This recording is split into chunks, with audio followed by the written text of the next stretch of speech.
Now we are going to discuss another problem on the Gauss Divergence Theorem when sphere equation is given. In this sphere equation, some conditions will be given. We will be seeing the question like this.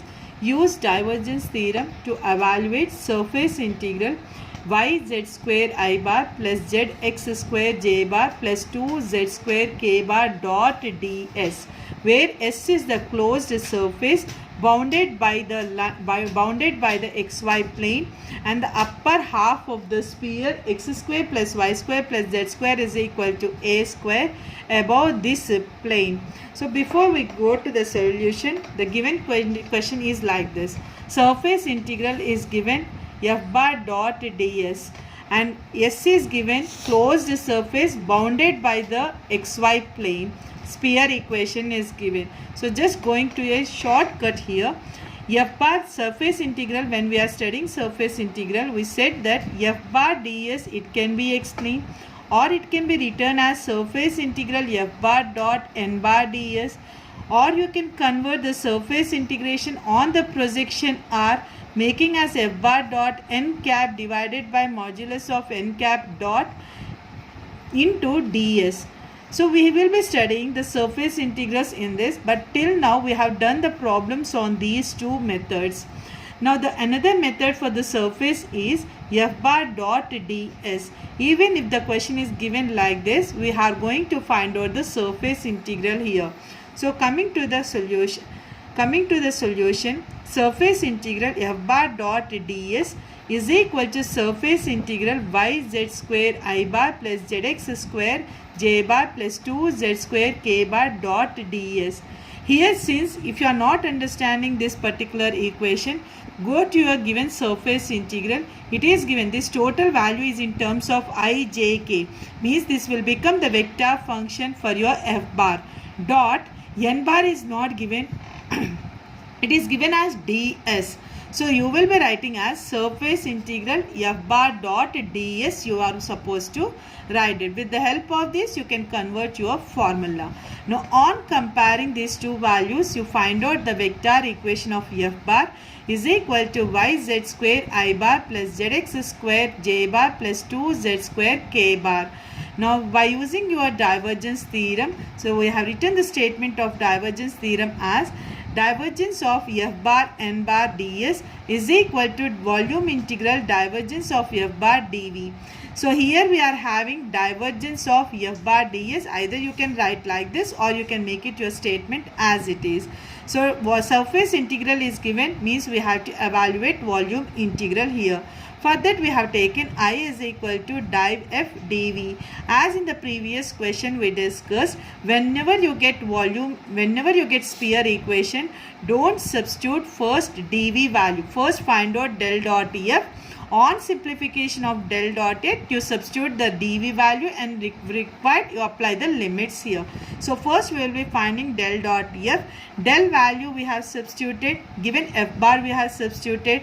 On applying the dot product, we get volume integral dou by dou x yz square plus dou by dou y zx square plus dou by dou z 2z square dv. We have not substituted dv value. We have not applied any here triple integral. We are directly making volume integral. We are not expanded the volume integral here. So on applying the derivatives, we get volume integral 4z dv. So here if you observe, here you got z value. In the previous case, we did not get any variable, so that we have written directly dv. Now in this case, we got z value, means we have to integrate with respect to x, y, z. For that we have expanded dv as dx, dy, dz. So now you are going to find out the limits of the volume integral here. So you are going to find out x limits, y limits, z limits. So here you have to find out the limits. In our question, the sphere equation is given. So whenever the question is given in terms of sphere, and when after evaluating your del dot f, if you are getting variable in your integral, then you have to convert into the spherical coordinates here. So you have to remember that if you get variable, and the sphere equation is given, then spherical coordinates should be applied. If you doesn't get any variable like in the previous question, directly you can apply integral of dv and you can apply volume of the sphere. Since we got z, we are converting this total equation in terms of spherical coordinates and their respective limits of the volume integral here. So here we have to remember the spherical coordinates. The spherical coordinates for x, y, z, it will be given as it is. X is equal to r sin theta cos pi. Sin theta cos pi. Two angles we have taken, theta and pi. Since it is a volume integral, three variables are required. So r, theta, pi. We have taken three variables in terms of x, y, z. For x you are taking r sin theta cos pi. For y you are taking r sin theta sin pi. For z you are taking z cos theta. These are the permanent spherical coordinates. Whenever you want, you can apply your spherical coordinates in these terms. And what about the limits? Limits you are going to make it as for r 0 to a, since the question is given in terms of radians, r is equal to a from the sphere equation. So r you are going to make it as 0 to a. Theta you are going to make it as 0 to pi. Pi you are going to make it as 0 to 2 pi. These are also the limits. It will be common whenever you apply the spherical coordinates here. Now you are having dx, dy, dz. That value will be also calculated as r square dr, d theta, d pi. So these are the terms you have to remember for spherical coordinates in terms of x, y, z. These are the variables. Dx, dy, dz. It will be written as r square dr, d theta, d pi, and the limits you are going to write for r, theta, pi. Now you are going to substitute all the values x, y, z, dx, dy, dz and their limits in the above equation. So we get I is equal to integral r is equal to 0 to a, theta is equal to 0 to pi, pi is equal to 0 to 2 pi. Since 4 is constant, we are taken in place of z, we have substituted r cos theta. In place of dx, dy, dz, you will be substituting as dr, r square dr, d theta, d pi. Now you integrate your equation here. If you observe, all the three limits are constants, so you can apply any one of the first, then followed by the next value, then followed by the third integration here. So here I have simplified like this. So 4 we have taken as constant. On expanding your whole square term, you get r cube cos theta dr, d theta, d pi.